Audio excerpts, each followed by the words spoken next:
자, 이제 본격적으로 터키에 대해 이야기할 시간이에요. 이스라엘 내각이 아르메니아 집단 학살을 공식적으로 인정하기로 승인했어요.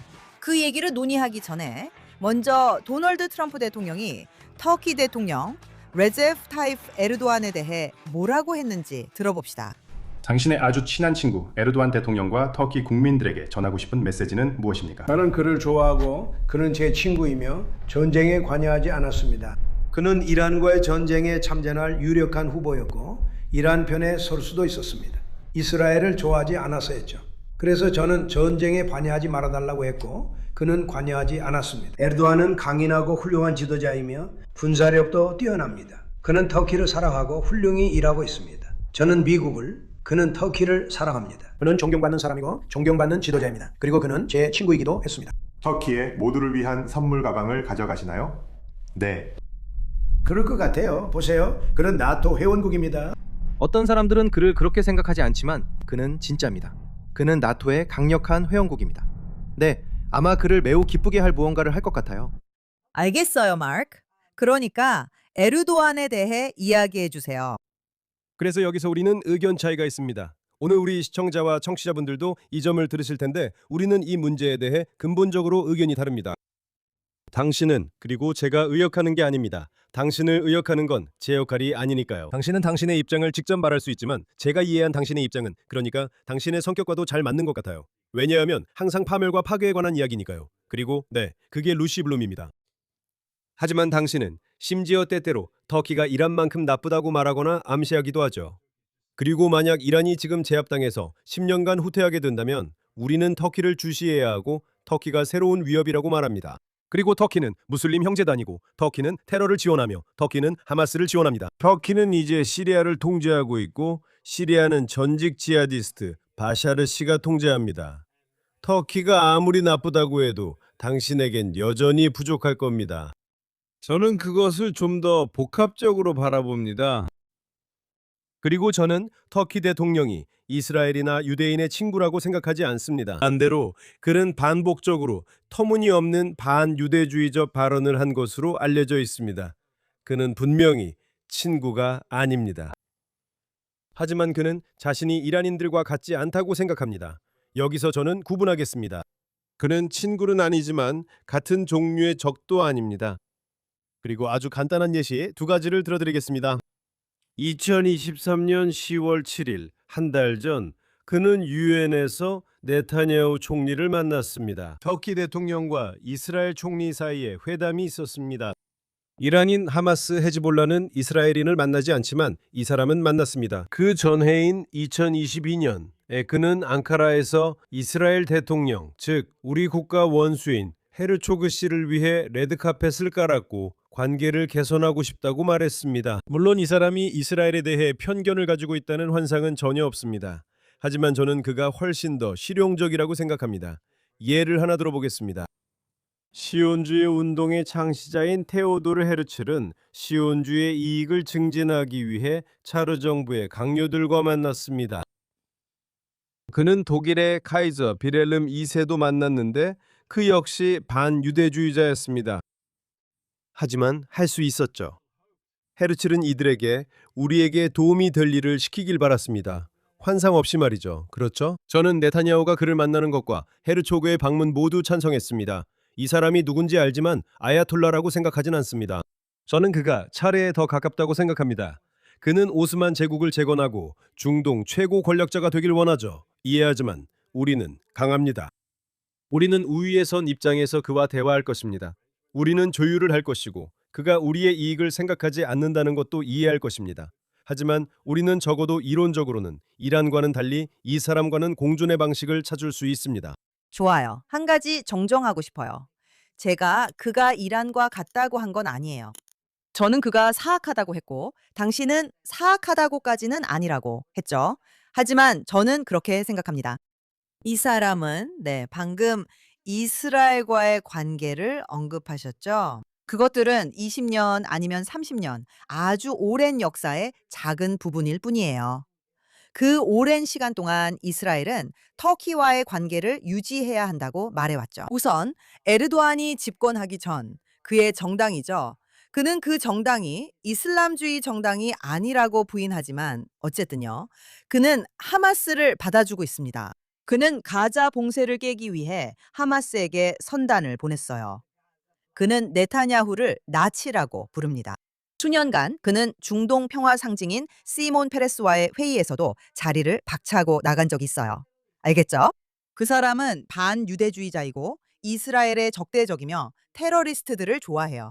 그리고 그는 자신의 나라에서 모든 반대 세력을 탄압하고 그들을 감옥에 집어넣어요. 그는 세계에서 언론인을 가장 많이 감옥에 보내는 인물 중 한 명이에요.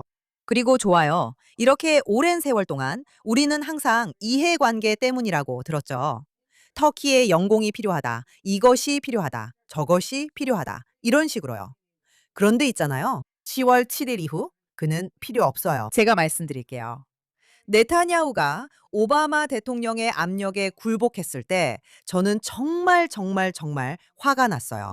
몇 년 전 네타냐후와 오바마는 벵구리온 공항 활주로에 있었어요. 이건 마비 마르마라 사건이 있고 3년 후였어요. 그 사건은 이스라엘이 일으킨 것으로 알려져 있죠. 이스라엘이 터키 민간인 10명을 죽였어요. 정말인가요? 그 마비 마르마라는 활동 중이었어요. 아니에요. 10번째 희생자는 나중에 사망한 걸로 알아요. 알겠어요? 알겠어요. 10명이었어요.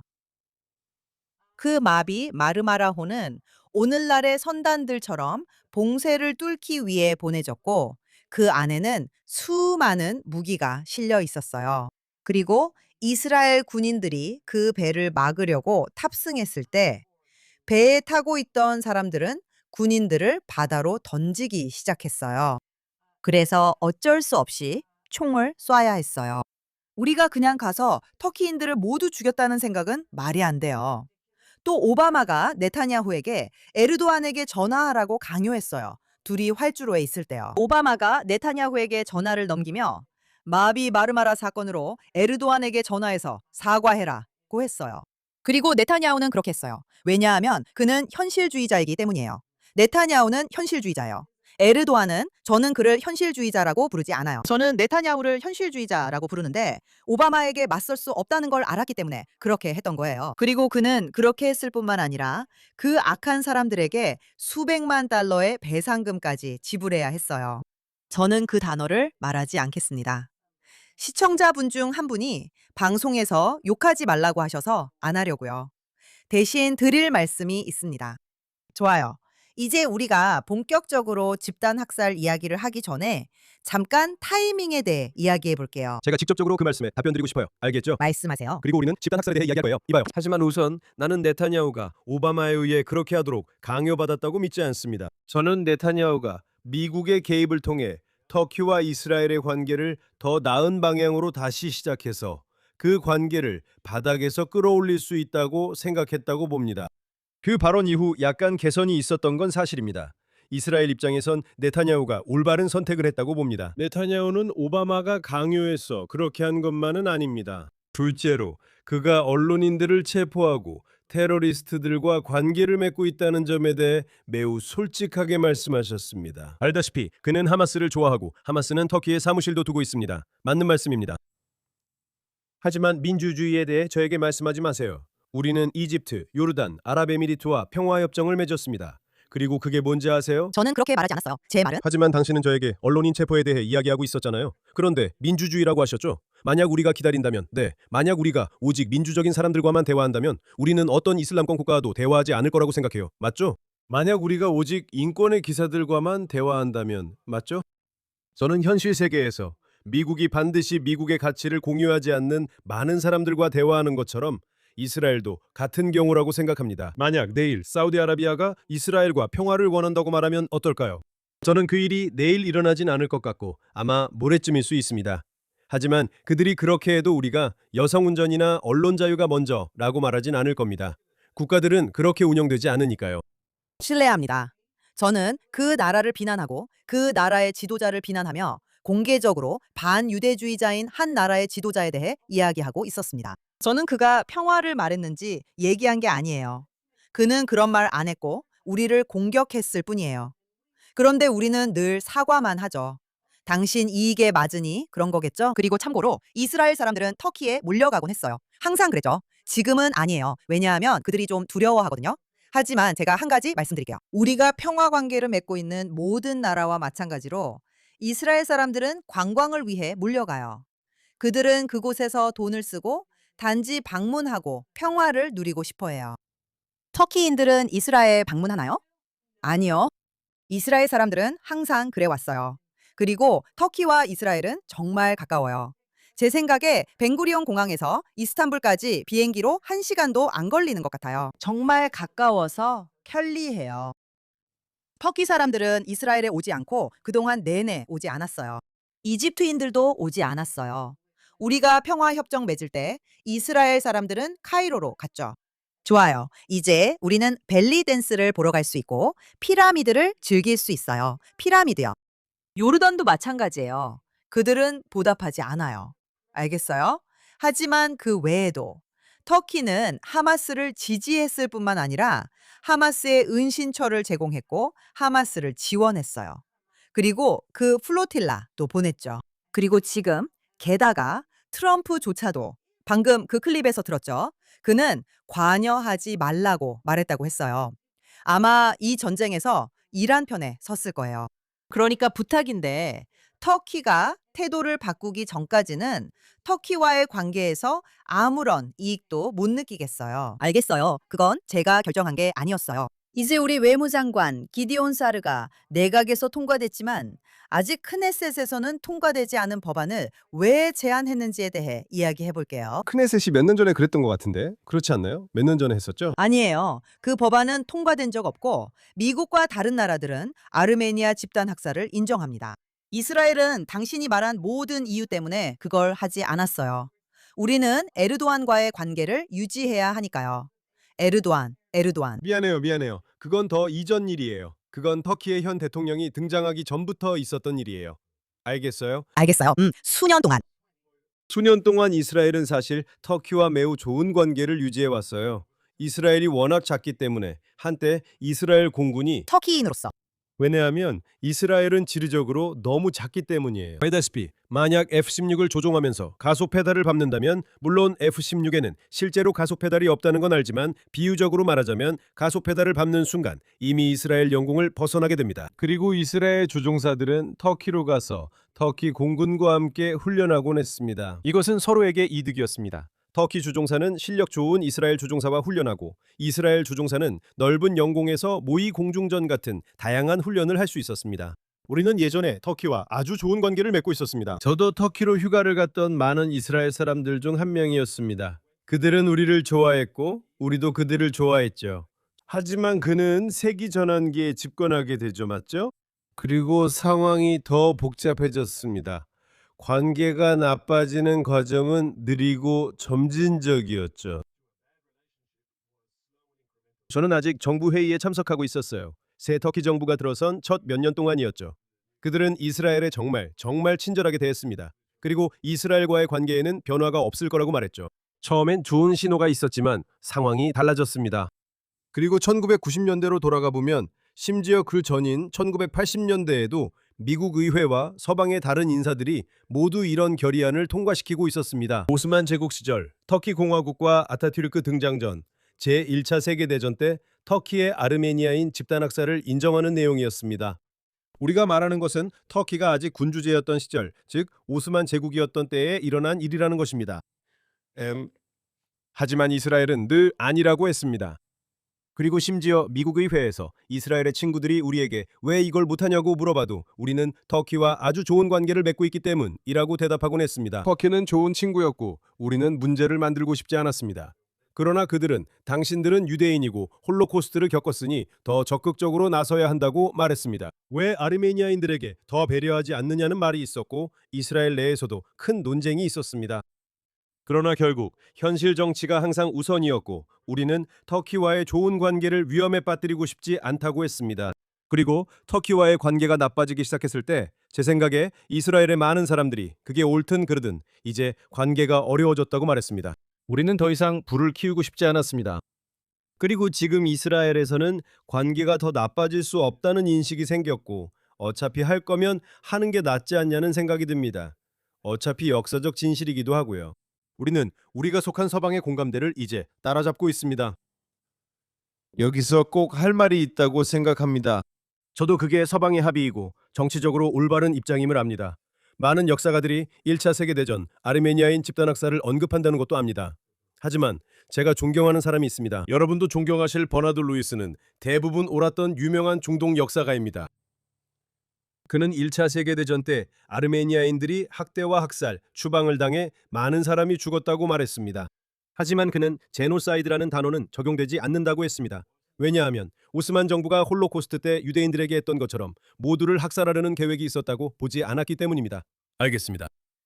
그리고 우리 이스라엘 사람들은 제노사이드라는 단어가 얼마나 값싸게 쓰이게 되었는지 잘 알고 있습니다. 그렇죠? 이스라엘이 가자 지구에서 제노사이드를 저지르고 있다는 모든 이야기들, 사실 전쟁이 시작된 이후로 그곳 인구가 늘어났다는 걸 보면 명백하잖아요. 정말 말도 안 됩니다. 그러니까 이스라엘을 여러 가지 이유로 비판할 수는 있지만 제노사이드라는 표현을 이렇게 잘못된 방식으로 단지 이스라엘을 공격하고 강하게 비난하기 위해 남용하는 건 정말 잘못된 일입니다.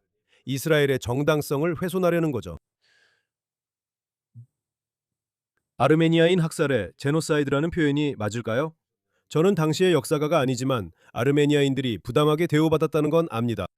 하지만 저는 버나드 루이스를 존경하기 때문에 그에게 일말의 신뢰를 주고 이렇게 말할 수 있습니다. 오스만 제국이 아르메니아인들을 정말 심하게 학살하고 부당하게 대우했을지라도 그게 과연 제노사이드였을까요? 물음표입니다. 그건 중요해요.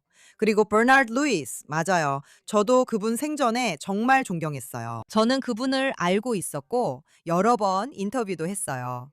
그리고 정말 멋진 분이셨고 뛰어나셨어요. 하지만 그래서 사실 제 의견은 없어요. 저는 집단 학살에 대한 학자가 아니에요. 그리고 그 단어가 아무렇게나 사용되는 걸 좋아하지 않아서만은 아니에요. 그래서 그 부분에 대해서는 말하지 않을게요.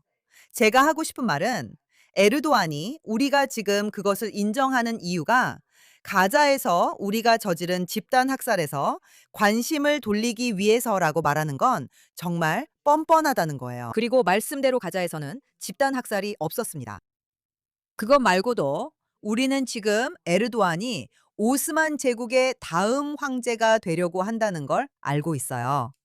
그는 지금 마치 신오스만 주의자처럼 굴고 있죠. 그는 시리아 장악 의도가 있으며 그런 계획을 갖고 있어요. 물론 성공하지 못할 수도 있고 우리는 그가 실패하길 바랍니다. 하지만 그를 다른 지도자들과 같게 보거나 어쩔 수 없이 상대해야 한다고 생각하는 것은 옳지 않습니다. 그리고 제가 전에 했던 말을 다시 하겠습니다. 그리고 트럼프 대통령도 아시다시피 많은 독재자들에 대해 그런 말을 하곤 해요. 시진핑 주석은 제 친구입니다. 그는 훌륭한 사람이에요. 에르도안에 대해서도 그렇게 말했죠. 그는 자기 나라를 사랑해요. 마치 제가 제 나라를 사랑하는 것처럼요. 그는 모든 종류의 지도자들에 대해 그런 말을 해요. 그게 트럼프죠. 네. 그냥 트럼프다운 발언이라고 할 수도 있겠네요. 하지만 우리는 더 잘 알고 있습니다. 한 가지 말씀드리자면 국제 관계는 단순히 좋아서만 이루어지지 않는다는 점에서 당신 말이 맞아요. 저는 항상 말씀드렸듯이 제 문제는 실용적이어야 한다면 양쪽 모두에게 그래야 한다는 거예요.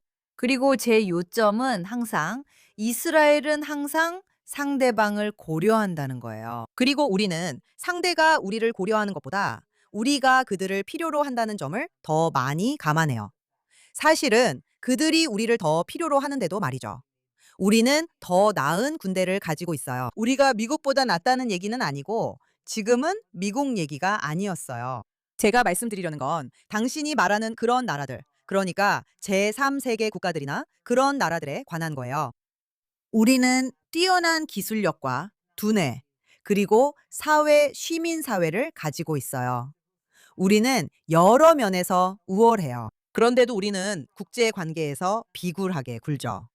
이제 그만둘 때가 됐다고 생각해요. 알겠어요. 그렇다고 해서 관계를 맺지 말라는 건 아니에요. 거래를 하지 말라는 것도 아니고요. 단지 그 거래들이 조용히 있으라는 말을 해야 하는 상황을 만들지 않도록 하세요. 그런 지도자들 중 누군가가 우리가 하지도 않은 일로 우리를 비난하거나 단순히 이스라엘 사람이라서가 아니라 유대인이라는 이유로 그리고 단순히 네타냐후 총리 때문만이 아니라 우리를 공격할 때마다 저는 항상 에르도안 대통령을 싫어한다고 말해왔어요. 저는 그가 자기 국민들에게도 그리고 전 세계에도 정말 악한 인물이라고 생각해요. 그리고 그의 나라가 나토 회원국이라는 점도 신경 쓰지 않아요. 그의 나라는 나토 회원국일 자격이 없어요. 제 말이 무슨 뜻인지 아신다면 그건 그 이전의 일이에요. 에르도안 이전의 터키와 에르도안 이후의 터키는 완전히 다른 나라예요. 알겠죠? 그러니까 오해하지 마세요. 저는 터키가 예전부터 그랬다고 말한 게 아니에요. 이란도 이슬람 공화국 이전에는 완전히 다른 나라였어요. 많은 나라들이 달랐어요. 레바논도 완전히 다른 나라였어요. 지금은 테러리스트들이나 테러리스트를 지지하는 사람들이 장악하고 있죠. 그렇게 되면 나라가 엉망이 되고 진흙탕에 빠질만 하다고 생각해요. 실제로 그렇게 됐죠. 그래서 저는 에르도안에 대해 그렇게 느껴요. 제가 잠깐만 답변해도 될까요? 우선 저는 서두에서 그 사람이 수없이 반복적으로 반유대주의 발언을 했다고 말했습니다. 네. 저는 그가 제 친구가 아니라고 했습니다. 하지만 그와 이란인들, 헤즈볼라 같은 단체들은 구분된다고 생각합니다. 제 생각에 키신저가 유명하게 말했듯 이란의 문제는 국가가 아니라 대의입니다. 이슬람 혁명을 수출하는 것, 그들이 말하는 이슬람 혁명이죠. 그리고 터키인들은 같은 입장이 아닙니다. 당신이 맞게 말씀하셨는데 제가 이번만은이라고 하진 않겠지만 그가 자신을 술탄처럼 여긴다고 정확히 말씀하셨죠. 그는 오스만 제국 부흥을 원하고 저는 그것이 터키 지도부를 보는 올바른 관점이라 생각해요. 맞죠? 결론부터 말씀드리면 시리아가 이란의 대리국이 되는 것이 이스라엘에 더 유리한가요? 아니면 터키 영향권에 있는 것이 더 나은가요? 이제 저는 시리아가 또 다른 아부다비처럼, 그러니까 걸프만 국가들처럼 되었으면 좋겠습니다. 저는 그들이 친서방적이고 현대적이며 평화를 추구하는 나라가 되길 바랍니다. 그것을 원합니다. 하지만 현실 세계에서라면 네, 저는 시리아가 이란 축에 속하는 것과 터키의 영향권에 들어가는 것 중에서 선택해야 합니다. 좋아요. 그렇다면 덜 나쁜 쪽은 무엇일까요? 저에게는 터키가 덜 나쁜 쪽입니다. 그리고 저는 이것이 비굴함의 문제가 아니라고 생각합니다. 터키인들에게 이렇게 말하는 문제입니다. 좋아요. 당신들은 권력을 확장하고 싶어 하죠. 우리는 그것을 이해합니다. 지역적 영향력을 갖고 싶어 하죠. 저도 이해합니다. 당신들은 이런 것들을 모두 가지고 있습니다. 이스라엘도 우리만의 이익이 있습니다. 그리고 비굴하게 굴라는 게 아니라 솔직하게 말하는 겁니다. 이스라엘도 이익이 있고 우리는 당신들도 이익이 있다는 걸 압니다. 보시다시피 우리가 서로 사랑하게 되진 않을 거예요. 당신이 유대인을 좋아하지 않으니까요. 하지만 소련과 미국 사이의 냉전처럼 우리도 어떤 공존 방식을 찾을 수 있을까요? 우리가 경쟁적인 관계를 잘 관리할 수 있는 방법을 찾을 수 있을까요? 아마도 오늘날의 미국과 중국처럼요. 제 생각에 네타냐후는 이제 한계에 온 것 같아요. 최근 발언만 봐도 알 수 있죠. 이제는 어떻게든 방법을 찾아보자는 입장이 아닌 거예요. 아니에요. 이건 특별한 경우예요. 왜냐하면 우리는 좋은 관계를 유지해 왔으니까요. 에르도안은 일부러 관계를 망치고 있어요. 단순히 유대인을 싫어해서가 아니라 우리는 그들과 관계를 유지해야 해요. 우선 저는 어떤 이스라엘인도 에르도안이 죽고 묻히고 어쩌면 더 나은 세력이 그를 대체할 때까지 다시는 그 땅을 밟지 말라고 권하고 싶어요. 알겠죠? 하지만 그 외에도 트럼프조차도 에르도안이 전쟁에 개입했다면 이란 편을 들었을 거라고 말했어요. 그는 분명히 이란 편을 들었을 거예요. 당신이 덜 나쁜 쪽이 있다고 말할 때 그건 사실이에요. 덜 나쁜 쪽이 있죠. 저는 단지 중국을 그 범주에 넣고 싶지 않아요. 왜냐하면 중국은 미국이 이란을 어떻게 다루는지 아주 주의 깊게 지켜보고 있기 때문이에요. 그리고 중국도 세계에서 악한 행위자이자 악한 영향력을 끼치는 존재예요. 그리고 중요한 점이 있어요. 제가 보기에는 그렇다는 거죠. 알아요. 당신이 이렇게 말할 수도 있겠죠. 나는 이게 저거보다는 낫다고 생각해. 제 생각에는 보스턴 스트랭글러와 잭 더 리퍼 중에서 선택해야 한다면 결국 어떤 죽음을 원하지 않느냐에 달려있는 것 같아요. 스트랭글러는 그냥 목을 조르고 잭 더 리퍼는 칼로 찔러 죽이니까요. 그래서 저는 그렇게 생각해요. 그리고 우리는 계속 경계해야 한다고 말하고 싶어요. 그리고 그 경계심은 단순한 게 아니에요.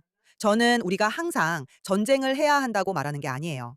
하지만 분명히 말씀드리자면 당신은 외교에 대해 약간 환상 속에 살고 있다고 생각해요.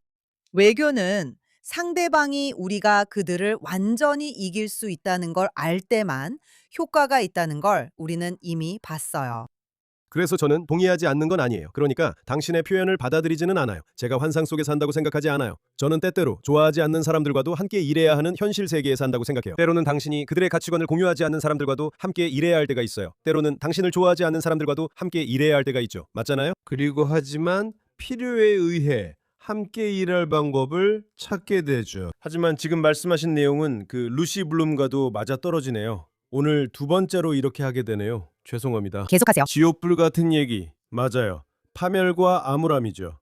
이제 주제를 레바논으로 옮기고 싶은데 끝내기 전에 꼭 논의해야 할 부분입니다. 제 말은 여기 계신 분들, 특히 당신이 지금 상황에 대해 매우 비관적이었고 상황이 끔찍해 보였다는 겁니다. 그래서 제가 여러분께 희망을 가질 수 있는 두 가지 이유를 말씀드리고 싶습니다. 맞죠? 잠깐만요. 잠시만요. 그 전에 제가 말씀드리고 싶은 게 있어요. 네. 제가 모든 게 끔찍하다고 생각한 건 사실이 아니에요. 전 우리가 전쟁에서 이긴다고 생각했어요. 이제 말씀하세요. 이번 주에 지난주보다 더 낙관적인 두 가지 이유를 말씀드리려 했어요. 첫 번째 이유는 주말 동안 이란이 이틀 연속 수작을 부리기 시작했을 때 미국인들이 해협을 가로질러 이란의 표적들을 타격했다는 점입니다. 그리고 나서 그들은 멈췄고 이제 이란에게 합의된 규칙을 지키며 행동하라고 말하고 있습니다. 그리고 미국이 무력을 사용할 의지를 보인 것은 이 과정이 어쩌면 성공할 수도 있다는 느낌을 줍니다. 아직 이게 성공할지 아닐지는 확실하지 않습니다. 하지만 미국이 이란이 잘못된 행동을 할 때, 이란이 해서는 안 될 일을 할 때 무력을 사용할 의지가 있다는 것을 보여주는 순간 어쩌면 이란도 올바른 결정을 내릴 수밖에 없을지도 모릅니다. 테헤란의 이 끔찍한 정권은 오직 무력의 위협 때문에 어쩔 수 없다고 느낄 때만 올바른 결정을 내릴 것입니다. 그리고 트럼프가 지난 주말에 무력을 사용할 의지가 있다는 것을 보여주었다는 사실이 저에게는 좋은 신호입니다. 두 번째 좋은 신호는 주말이 시작되는 금요일에 있었던 이스라엘과 레바논 간의 합의였습니다. 이 합의는 미국 워싱턴에서 루비오 장관이 중재한 것이었습니다. 저는 이것이 매우 긍정적이라고 생각합니다. 왜냐하면 우리는 걱정하고 있었으니까요. 특히 당신이 걱정하고 있었죠. 이스라엘이 남부 레바논에 있고 트럼프는 우리가 떠나기를 요구할 것이며 이란인들은 그것이 합의의 일부가 되기를 요구하고 있습니다. 그리고 이제 우리는 이스라엘과 레바논 정부 사이에 미국이 중재한 합의가 체결되었습니다. 이 합의는 이스라엘이 남부 레바논에 머물 수 있다고 명시하고 있습니다. 우리는 즉시 철수할 필요가 없고 헤즈볼라가 무장 해제되어야 하며 시범적으로 레바논의 일부 작은 지역에서 우리는 점진적으로 철수하고 레바논 군대가 그곳에 진입하게 될 것입니다. 그것에 대한 구체적인 일정은 없습니다. 저는 모두가 이해하고 있다고 생각합니다. 워싱턴, 베이루트, 그리고 예루살렘 모두가 이해하고 있습니다. 너무 서두르면 모든 것이 무너질 것입니다. 왜냐하면 헤즈볼라가 그 공백을 이용할 것이기 때문입니다. 다시 말해 우리는 신중하게 이 일을 진행해야 합니다. 현실적으로 생각해야 합니다. 우리가 이란과 헤즈볼라에 큰 패배를 안겼고 그들은 베이루트에서 이 합의에 반대해 시위 중입니다. 맞죠? 이것은 올바른 방향으로의 놀라운 움직임입니다. 그렇다고 해서 내일 레바논과 평화가 온다는 뜻은 아닙니다. 내일 헤즈볼라가 무장 해제된다는 뜻도 아닙니다. 하지만 미국, 이스라엘, 그리고 레바논이 함께 진행하고 있는 과정이 있으며 이는 매우 긍정적인 과정입니다. 우리는 걱정했고 지난주에도 아마 이야기했던 것 같은데 이 이란과 미국 간 방해각서에서 미국이 이란의 레바논 내 특별한 역할을 인정했다는 것이었습니다. 우리에게는 그것이 끔찍한 일입니다. 레바논 국민들에게도 그것은 끔찍한 일입니다. 이스라엘과 레바논 사이에 체결된 평화 양해각서, 즉 양국이 서명한 합의는 그렇지 않다고 말합니다. 헤즈볼라는 해체되어야 하며 이스라엘은 안보 상황이 허락할 때까지 그곳에 머물 수 있습니다. 매우 긍정적입니다. 이것이 이번 주에 제가 지난주보다 더 낙관적인 두 가지 이유입니다. 네, 저도 당신 말에 동의해요. 특히 레바논 관련 합의는 환상적이라고 생각해요. 하지만 특히 제가 걱정했던 이유 중 하나는 알다시피 레바논 국회의장 나빌 베리가 이건 끔찍하다고 말했기 때문이에요. 끔찍하다고 하는 이유는 알다시피 레바논 의회에는 헤즈볼라 동조자들과 심지어 헤즈볼라 구성원들도 있기 때문이에요. 그래서 이건 정말 놀라운 성과예요. 그리고 당신 말이 맞아요. 이것은 이스라엘이 자리를 지키고 싸우며 테러 터널을 해체하고 헤즈볼라 테러리스트들을 제거할 수 있게 해주고 이스라엘 군이 철수하는 지역을 레바논 군이 정화할 수 있도록 해줍니다. 정말 훌륭해요. 이란과 관련된 공격, 그 문제도 저는 정말 훌륭하다고 생각했어요. 하지만 계속해서 좋아요, 다시 협상하겠습니다 라고 말하는 건 정말 끔찍하다고 생각해요. 여기서 마르코 루비오와 제이디 벤스의 견해차를 볼 수 있습니다. 그리고 지난주에 저를 걱정하게 했던 것은 제이디 벤스가 이스라엘, 너희는 인구가 900만 명밖에 안 된다 라고 말했던 그런 발언들이었어요. 사람을 죽여서 모든 문제를 해결할 수는 없어요. 어떻게 그런 말을 하나요? 정말 끔찍했어요. 트럼프도 레바논 건물을 폭격할 수 없다고 했죠. 그래서 저는 행정부가 제이디 벤스 쪽으로 가고 있는 것 같아서 정말 긴장됐어요. 그리고 제이디 벤스는 처음부터 전쟁에 반대했었죠. 등등. 그런데 지금 우리가 보고 있는 건 마르코 루비오 쪽으로 더 끌려가고 있다는 거예요. 그리고 그들은 그 둘 사이에 아무런 이견이 없다고 주장하고 있어요. 제가 말하고 싶은 건 그게 큰 안도감이라는 점입니다. 하지만 이란에 대해서는 더 지켜봐야 해요. 이란 정권은 해야 할 일을 하지 않는다는 걸 우리는 알고 있죠. 알겠어요. 당신이 만약에 라고 말할 때 그건 말도 안 되는 가정이죠. 알겠어요. 그 정권이 뭔가를 한다면 그건 정권이 무너졌기 때문이에요. 그래서 이건 트럼프가 필요하다고 느끼고 실제로 전쟁을 재개할 의지가 있다면 모를까. 굳이 할 필요 없는 게임이라고 생각해요. 그리고 그렇지 않으면 이스라엘은 미국 도움 없이 해야 할 수도 있어요. 잘 모르겠어요. 하지만 제가 확실히 아는 건 이 지역의 다른 악의 세력들에게 신호를 보내는 게 매우 중요하다는 겁니다. 그래서 레바논과의 협상은 훌륭했어요. 그리고 이란과 관련해서는 앞으로 어떻게 될지 두고 봐야 해요. 만약 트럼프 행정부가 테헤란 정권과 맺을 수 있는 협상에 대해 환상에 빠지기 시작한다면 그건 큰 실수가 될 거예요. 지금까지도 다시 한번 이란과 미국 사이의 협상이 이루어졌을 때 이스라엘에 있는 우리 중 많은 사람들이 우려했습니다. 저는 트럼프의 무력 사용 능력에 대해 말하는 중입니다. 오늘 아침 트럼프가 우리는 다시 싸우러 갈 거야 라고 말했다는 보도도 있었습니다. 그런 군사적 압박 때문에 아마도 우리는 전면전에서 소모전으로 옮겨간 것일지도 모릅니다. 트럼프가 시간을 두고 천천히 하기를 원하기 때문이죠. 트럼프는 다른 걱정거리들도 있죠. 7월 4일 독립기념일, 중간선거 같은 것들 말이에요. 맞죠? 하지만 트럼프가 계속해서 압박을 가하고 이란이 선을 넘을 때마다 군사공격을 한다면 어쩌면 그게 원하는 결과에 도달하는 방법일 수도 있겠죠. 두고 봐야겠죠? 저는 이번엔 믿지 않아요. 제 생각엔 그러고 싶지 않으실 거예요. 처음부터 우리는 강하게 시작했잖아요. 제가 우리라고 하면 미국과 이스라엘을 뜻합니다.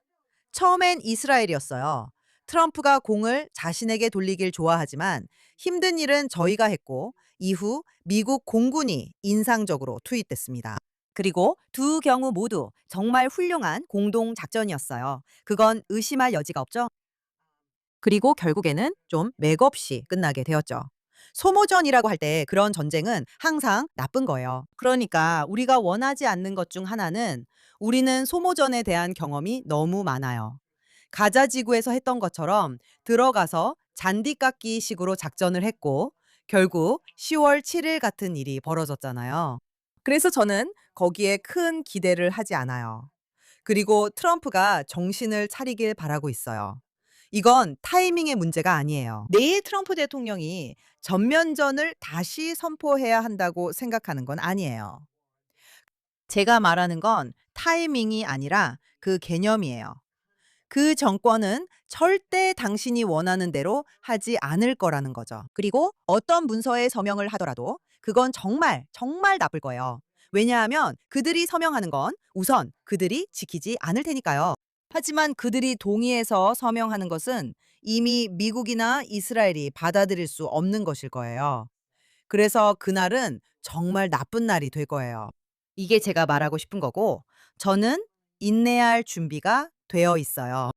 하지만 저를 두렵게 하는 것은 그 정권과의 어떤 형태의 외교도 할 수 없다는 거예요. 그리고 똑같아요. 들어보세요. 소련도요.